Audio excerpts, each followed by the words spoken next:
All right, you guys, welcome everyone to another program. We're going to talk about in Lone Wolf Pack today. We're going to talk about unlocking the secrets of quitclaim deeds. This is what you need to know in equity jurisprudence, and we're doing this so that you guys can have a better understanding of, well, what exactly is going on when you guys are having these encounters with, well, trust situations that you don't quite understand. So we're going to talk about quitclaim deeds today, and I'm your host, Patrick, and we are going to be discussing some really cool stuff. But first, I need to toast to Tito. The following program contains mature content and is the truth. No part herein is intended to be legal advice and is for entertainment purposes only. Audience discretion is advised. So greetings, everybody, and please note that the following presentation is purely for educational and entertainment purposes only. We're here to explore the intriguing world of quitclaim deeds, and this is not legal advice, no sir. So before you dash off to sign on the dotted line, please consult a qualified attorney. I do not study any federally related activity. This is not a federal activity, and it's always conducted in a non-military zone. So let's dive in, guys. We'd like to welcome all of you to this journey that we're on. And today we're talking about the world of quitclaim deeds. It is a fascinating, albeit sometimes perplexing, corner of real estate law. And actually, it's property law in general. But today we're going to uncover the origins and uses and legal implications and the practical applications of quitclaim deeds. Along the way, we're going to compare their use in both historical and modern contexts, with a particular focus on equity jurisprudence. We're staying in equity today. So sit back, relax, and get ready to have your mind blown in a legal sense, of course. By the end of this discussion, you'll not only know more about quitclaim deeds than you ever thought possible, but you'll also be prepared to share your newfound knowledge with your friends at your next virtual cocktail party. So first, what is a quitclaim deed?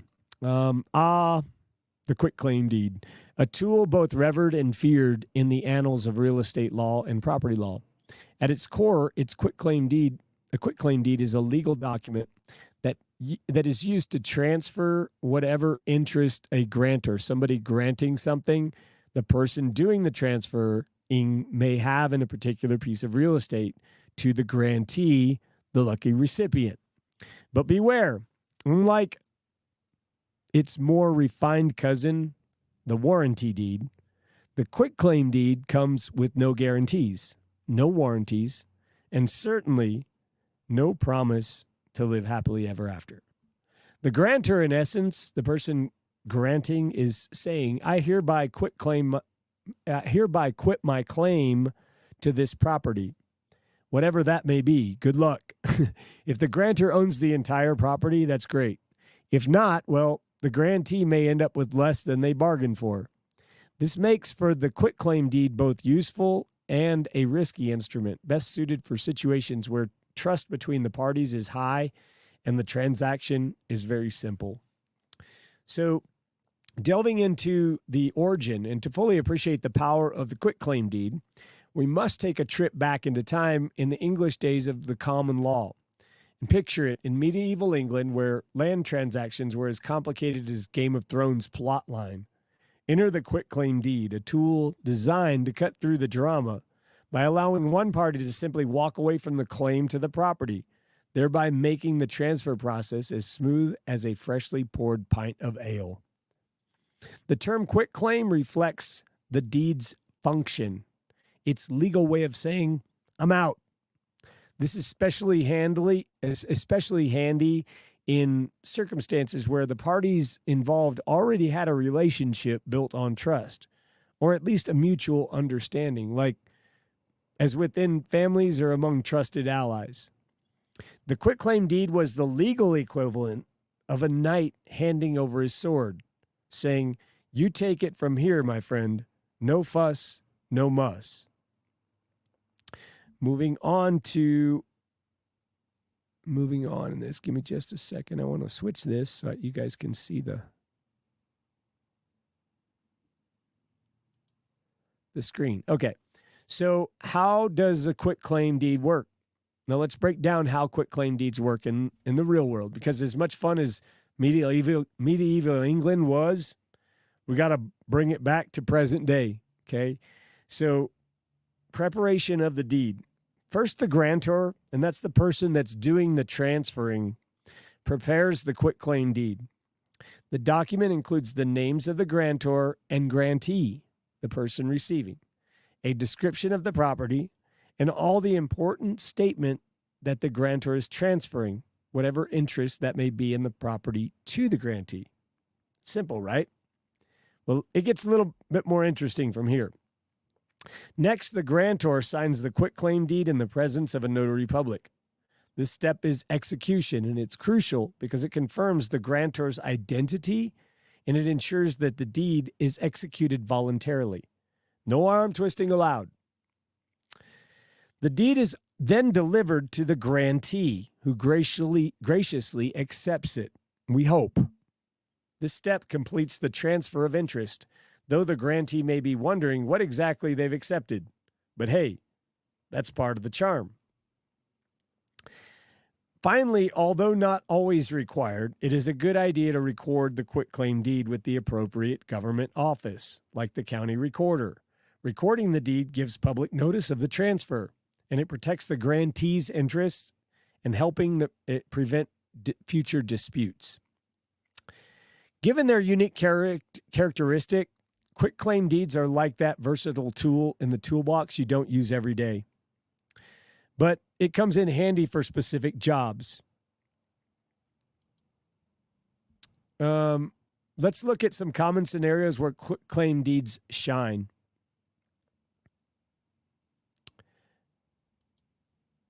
Let me get, and I've been sharing the screen with you guys and it hasn't been changing. So I need to share it with you again. There we go. Except it's not the right screen.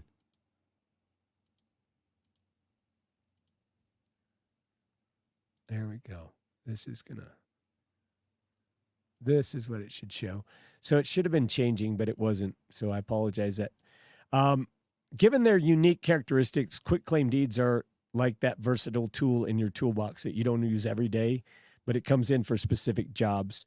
Quitclaim deeds are a favorite among families, especially when it comes to transferring property between members. Imagine parents transferring their beloved vacation cabin to their children with a quitclaim deed. This transfer is straightforward, and there's no need for formal title search or fancy legal footwork. The trust is already there, so the quitclaim deed keeps things simple. Imagine Jane, a loving mother who owns a charming cabin in the woods. She wants to pass it on to her daughter, Emily. Instead of selling the property or going through the hassle of title verification, Jane uses a quitclaim deed to transfer her interest in the cabin to Emily. Emily, fully trusting her mom, accepts the deed and records it with the county recorder. Voila! The cabin is now Emily's, and Jane can rest easy knowing it's staying in the family. Divorce is never fun, but quitclaim deeds can make property division a little bit less painful. When a couple owns property jointly and decides to part ways, one spouse may quitclaim deed to transfer their interest in property to the other. It's a clean break, at least in terms of property ownership. Let's talk about an example with that.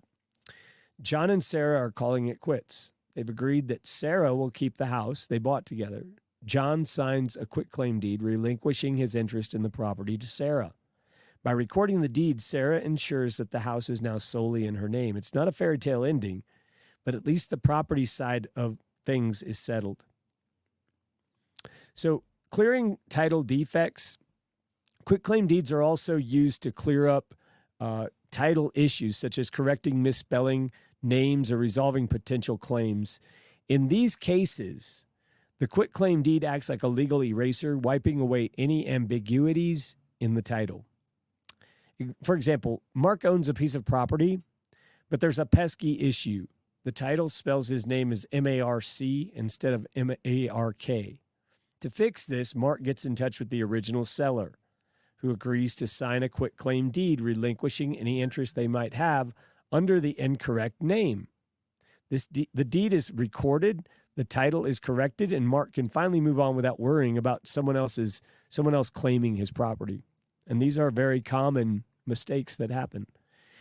When it comes to trusts, quitclaim deeds are a great way to transfer property in and out without getting bogged down in a title verification. And this is especially useful when the transfer is internal, such as between trustees or trustees from trustee to a beneficiary. So those are a couple of places where those become issues. Let me go on here, guys. All right, so you guys are seeing this recording. Okay, so I want to show this here because I want to move this so you guys can see me too. Maybe not. It's okay. We'll just leave it like it is.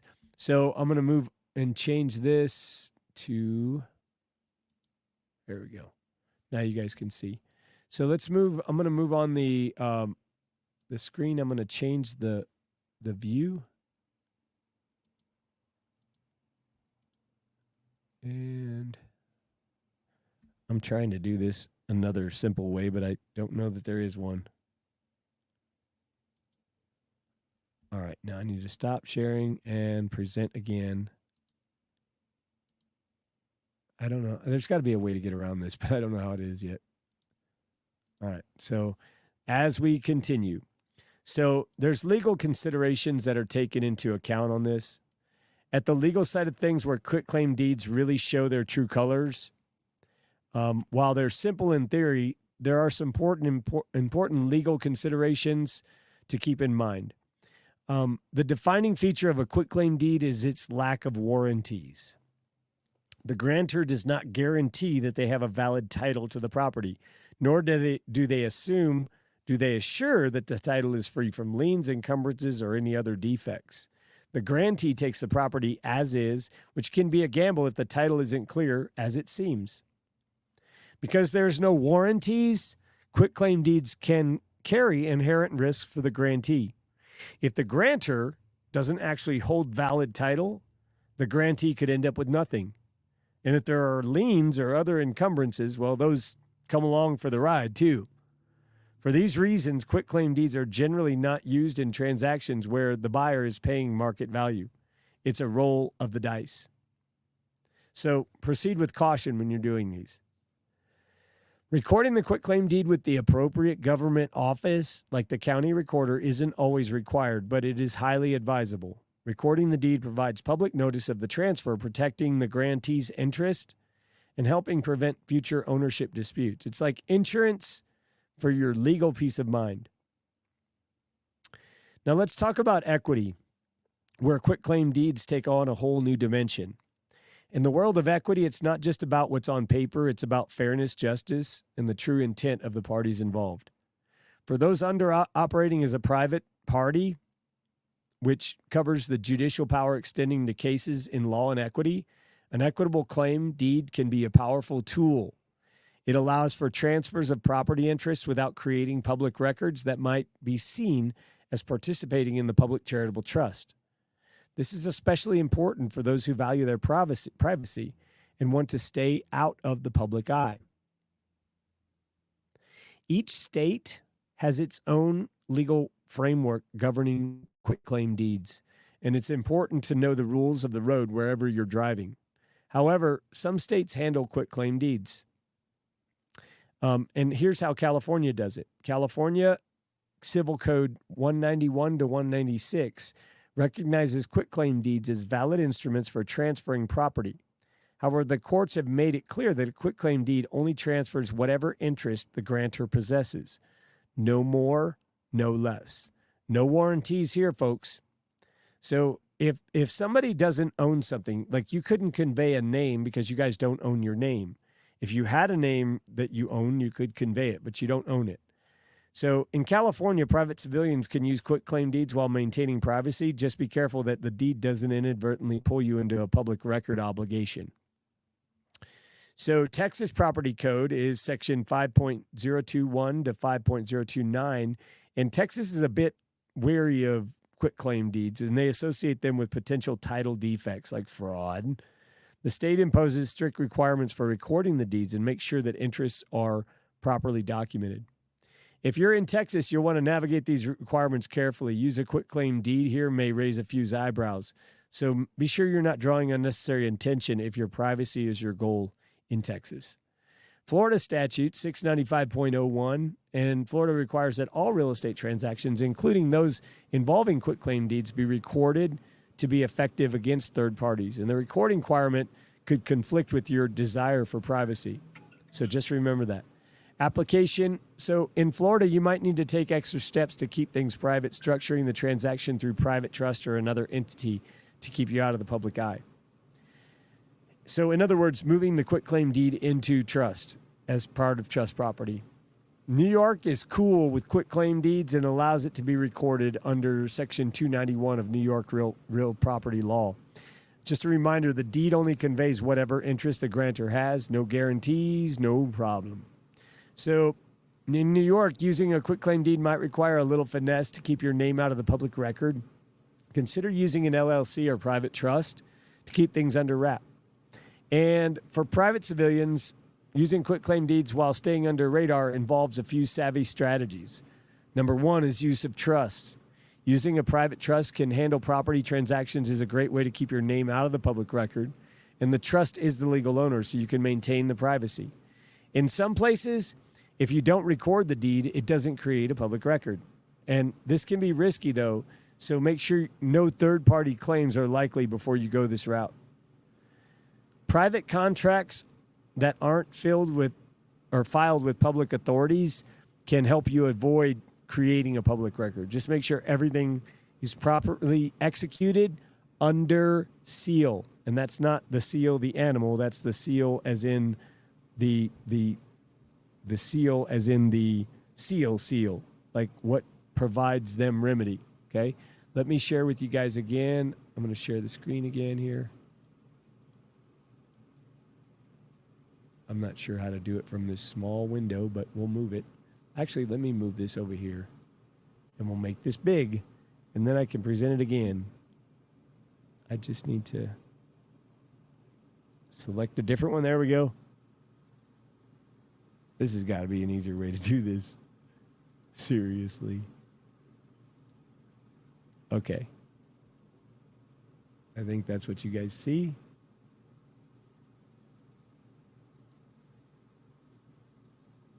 All right.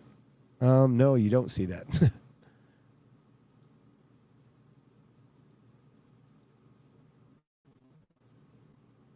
Now you should. Okay. I don't know if you are or not. I can't discern that. There we go. Now you're seeing it. I don't know why that was up there any other way. So private contracts that aren't filed with public authorities can help you avoid creating a public record. Structuring the transaction through entities like LLCs or layering it through multiple private agreements can help to keep your involvement private. And every state is different, so it's important to know the local laws, and that's going to keep you, help you maintain like that transactions are legally effective. In modern day quitclaim deeds, having established a foundational understanding of quitclaim deeds, we're going to compare and contrast historical and modern practices with particular focus on equity. The core purpose of the quitclaim deed has remained relatively unchanged from their origins in the common law to today. But then and now, they serve as a tool for transferring property interests without the need for title verification or warranties. This continuity highlights the enduring quality of quitclaim deeds, especially in situations where trust and simplicity are paramount. In equity, quitclaim deeds continue to operate on the principle that equity regards substance rather than form. The effectiveness of a quitclaim deed hinges on the intent and agreement of the parties involved, not on the formalities of the title. Today, as in past quitclaim deeds, are commonly used in familial transactions, in trust arrangements, and other scenarios where equitable interests take precedent over legal formalities. While the purpose of the quitclaim deeds has remained consistent, the legal frameworks surrounding them have evolved. Modern quitclaim deeds are governed by state-specific statutes that dictate their execution, recording, and enforcement. And this shift from common law to statutory reflects the broader evolution of legal systems and the increased regulation of property transactions. For example, modern statutes often require quitclaim deeds to be recorded, a practice that wasn't uniformly required under the common law. Recording serves as public notice, ensuring transparency and protecting the interests of all parties involved.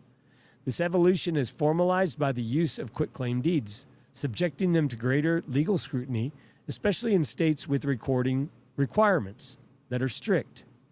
Historically, the risks associated with quitclaim deeds were mitigating by the relationship between the parties. Think family members or close associates. Today, however, increased formalization of property transfers has highlighted the risks inherent in quitclaim deeds, particularly when the parties lack a pre-existing relationship.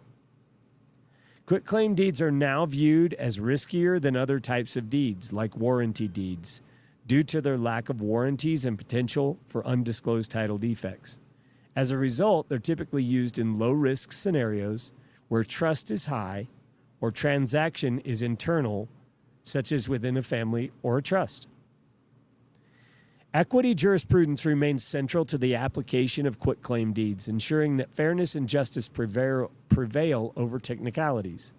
When a quitclaim deed is used to resolve a title defect or facilitate a property transfer within a family, equity ensures that the substance of the transaction is upheld, even if the title isn't crystal clear.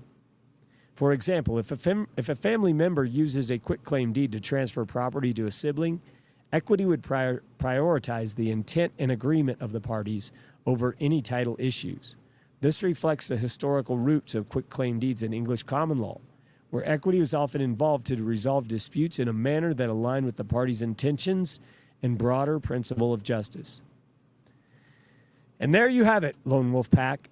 In an in-depth journey through the world of quitclaim deeds, these versatile legal instruments have evolved from their medieval roots to become, well, part of your family. And I'm going to share one other screen with you, which is the final. And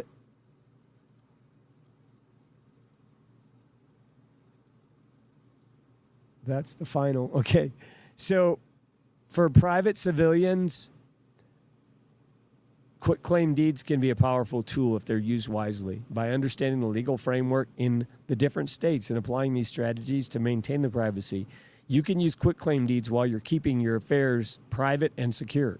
Remember, though, this has been an entertaining exploration, not legal advice. Always consult with a qualified attorney for your specific needs. And if you enjoyed this video and want more engaging and educational content, please like the page and subscribe to the Lone Wolf Pack channel. We are here to keep you informed and entertained. And as always, one step ahead in the wild world of equity jurisprudence. Until next time, folks, stay curious, stay informed, and as always, stay wild.